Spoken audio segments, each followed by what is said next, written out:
Okay mga kanayon, ayan, kasalukuyan nandito naman kami sa isang room ng daycare center. Kasi kanayo Linda ang taga Sandok. Ayan. Si ma'am, lagyan mo si ma'am. Si ma'am, lagyan mo. Lagyan mo si ma'am.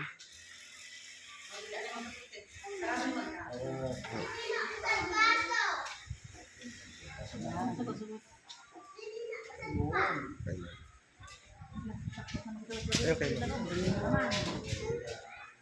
Bye-bye, children. Bye-bye. Anak ni Ate Man. Ano, idol? Siya, idol. Para ako sa iyo ng vlog. Baka ako sa iyo ng vlog. Picture. Mabilis ka, no?